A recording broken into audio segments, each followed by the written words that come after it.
السلام علیکم ملګرو. دا رشیا دا د رشیا ډیزبینونه دي. نن د باندې د رشیا د ډیزبین ویزټ کوم. ډیزبین وګورئ د رشیا چې د رشیا په ډیزبین کې څه میلاویږي. د رشیا ډیزبین دی او ډېر قیمتي شیزونه پکې میلاویږي. ډېر قیمتي اشیا پکې میلاویږي. او خدای دې په نیکه که زمونږ د پاکستان ډیزبین له ورلې نو بیا به 3 ورځې ډوډۍ نه خوري.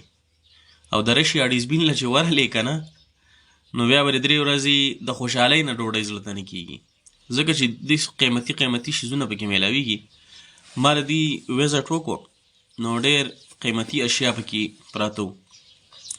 نو ما ویله چې زه د خپلو ملګرو نه مشوره علمه چې یاره ملګرو تاسو څه وایئ چې دا ډیزبینونه پاکستان ته راپارسل کړي که نه، او زمونږ سیاسي مشران په دې خبره لږ توجه وکړي، لږ فوکس پې وکړي چې یاره د رشیا والا څه خبره وکړي چې دا تاسو چې دا کوم ډیزبینونه دي دا پاکستان ته رالېږي. زموږ پاکستان والا په کباړ مړه دي.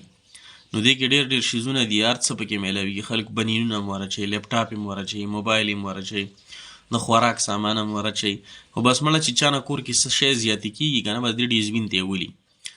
نو ما ویله چې دا ډیزبین دا د رشیا دا ډیزبینونه دي چې دا د پاکستان ته راپارسل کوي که نه نو پاکستان ته به ډېره پیدا وشي. ځکه زموږ مشوره دا ده، موږ خو کشران یو او موږ چې کوم دی د پاکستان عوام یو، به حیثیت موږ د پاکستان عوام کشران موږ هم یو مشوره ورکولی شو جاله.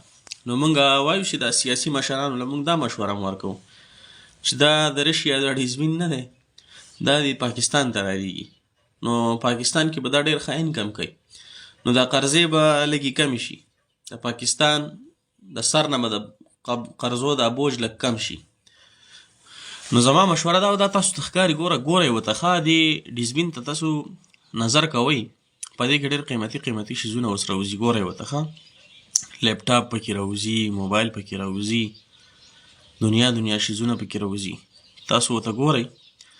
د دې نه دا خو زمانګ رشته دارو نو ما هغه انګلند کې دی، نو ما ورته یو دغه تصویر ولېږو او هغه موږ مالټې خوړلې وې، هغه پوستکي ما سیند ته ګزار کړه، د سیند غاړه وه.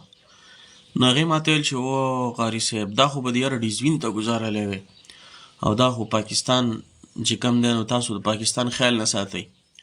نو ما ورته وویله ملخانه داسې چل دی چې دا ځای داسې دی چې دلته ډیزبین نه میلاویږي. دا څه انګلند نه دی چې په غر کې هم در ډیزبیني ښیي، په ښار کې هم در ډیزبیني ښیي، په لار کې هم در ډیزبیني ښیي. دا پاکستان دی باچا.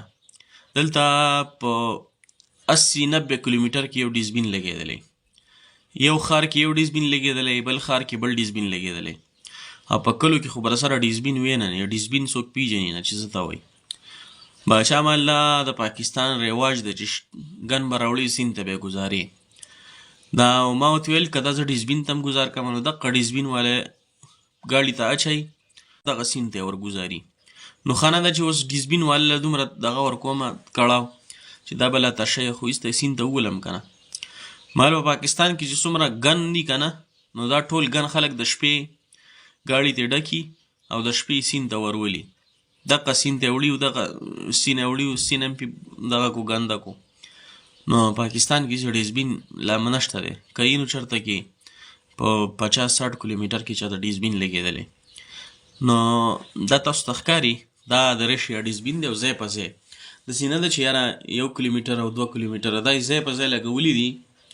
هر ځای ته چې کوم ځای کې خلک اوسېږي، کوم ځای کې خلک ژوند کوي نو په هغه ځای ورته ډیزبین لګولی دی او دا خلک ورځي او دا سامانونه ورګزاري. نو زموږ هم یوه رایه ده، موږ وایو چې دا ډیزبینونه پاکستان ته راپارسل کړي که نه نو موږ دا وایو چې د پاکستان دا قرضه ده نو دا به لږه کمه شي. نو ملګرو تاسو څه رایه ده؟ تاسو هم خپله رایه شریک کوئ که نه چې آیا دا ډیزبینونه پاکستان ته راوړو که نه، ځکه چې پاکستان زموږ د پاکستان خلک دا ډېر خوشحالېږي کباړ مباړ ته او ډېره ښه روپۍ کوي. نو بس زموږ خو دغه یوه مشوره وه او ما یوه مشوره ورکړه، بس که څوک پې عمل کوي ودېږي که نه. دا هر سړي خپله یو ذهن کې رایه راځي او هغه پیش کوي.